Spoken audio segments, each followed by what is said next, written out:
கர்த்தருக்குள் மிகவும் பிரியமான தேவ பிள்ளைகளே, பரலோக மன்னா நிகழ்ச்சியின் மூலம் உங்களை சந்திப்பதில் என் இருதயம் கர்த்தருக்குள் மிகுந்த மகிழ்ச்சி அடைகிறது.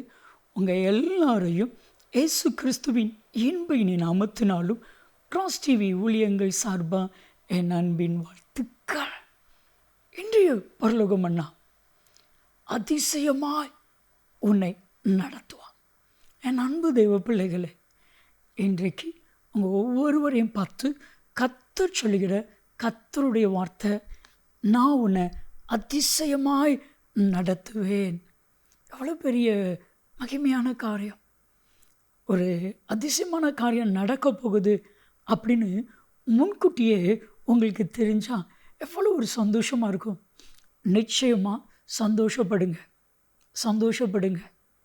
மீகா 7:15 உன்னை அதிசயங்களை காண பண்ணுவேன் என்று சொன்ன தேவன் நிச்சயமாக உங்களை அதிசயமாய் நடத்த போகிறார். உங்களுடைய குடும்பமாக இருக்கலாம், உங்களுடைய தொழிலாக இருக்கலாம், இல்லைன்னா வேறு என்ன காரியமாக இருக்கலாம், அதில் அதிசயத்தை நீங்கள் காண்பீங்க, மாற்றமே இல்லை. என் அன்பு தேவச்சனமே, இன்றைக்கு கொஞ்சம் யோசித்து பாருங்கள். கடந்து வந்த பாதைகள்லாம் நிறைய காரியங்களில் அதிசயமாய் உங்களை நடத்தியிருக்கிறார். இதுவரை அதிசயமாய் நடத்தின தேவன் இனிமேலும் அதிசயமாய் உங்களை நடத்த போகிறார். உங்கள் இருதயம் சந்தோஷப்படும்படிக்கு வேதாகமத்தில் ஒரு வசனம் இருக்குது.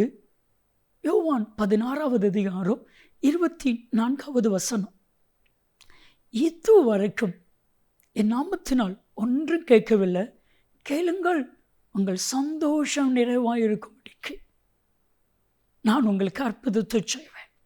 இப்போ கேளுங்க, ஆண்டவரே, என் லைஃப்பில் அதிசயமான காரியம் நடந்து என்னை சந்தோஷப்படுத்த ஆண்டவரே. நிச்சயமாக நான் சொல்கிறேன், அதிசயமான காரியத்தை கர்த்தர் செய்து உங்களை சந்தோஷப்படுத்துவா. அதில் எந்த விதத்துலேயும் டவுட்டே இல்லை. ஏன்னா ஆண்டவர் நம்மளை பார்த்து ஒரு கேள்வி கேட்குறாரு. எரேமியா 32:27 நீங்கள் வாசித்து பாருங்கள்.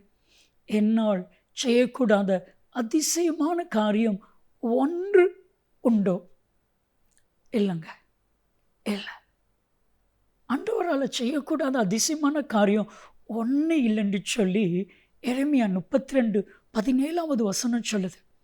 எனக்கு ஒரு சின்ன காரியம் கேளுங்களேன். ஆண்டவரே, எனக்கு ஒரு அதிசயம் நடக்கட்டும், என் வாழ்க்கையில் ஒரு அதிசயம் நடக்கட்டும் சொல்லி பாருங்க. நிச்சயமாக அதிசயமான காரியத்தை கர்த்தர் செய்வார். எபெனேசருங்கிற ஒரு சகோதரர், அவரை நான் ஒரு நாள் சந்தித்த பொழுது அவர் சொன்ன வார்த்தை, அதிசயமாக என்னுடைய பண பிரச்சனைகளை எல்லாவற்றையும் கர்த்தர் மாற்றினார். 6 மாதத்தில் எப்படி என் கடன் மாறினது எனக்கு தெரியாது. கர்த்தர் என் தொழிலை அதிசயமாய் ஆசீர்வதித்தான். என்னுடைய குடும்ப பிரச்சனைகளை அதிசயமாய் மாற்றினான். அவர் சொன்னா, நான் ஆண்டவரிடத்தில் ஒரே ஒரு காரியம் கேட்டேன். ஆண்டவரே, என் பேர் எபெனேசர், 1 சாமுவேல் 7:12 உதவி செய்கிற தேவன் தானே, எனக்கு ஒரு உதவி செய்யுங்க, அதிசயத்தை காண செய்யுங்க. அவர் கண்ணீரோடு சொன்னார், எனக்கு அதிசயம் நடந்துச்சு. என் அன்பு தேவ பிள்ளைகளே, அந்த எபெனேசருங்கிற சகோதரருக்கு அதிசயத்தை செய்த தேவன் உங்களுக்கு செய்ய மாட்டாரா? நிச்சயம் செய்வார்.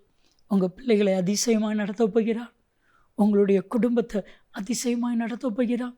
நீங்கள் நினைச்ச காரியத்தில் அதிசயம் நடக்க போகுது. ஜெபிக்கலாமா? அன்பின் தகப்பனை, அதிசயமாய் நடத்தும் இயேசுவின் நாமத்தில் ஜெபிக்கிறோம் ஜீவனுள்ள பிதாவே, ஆமென், ஆமென். நன்மையும் கிருபையும் ஆசீர்வாதங்களும் நிச்சயமாக உங்களை தொடரும்.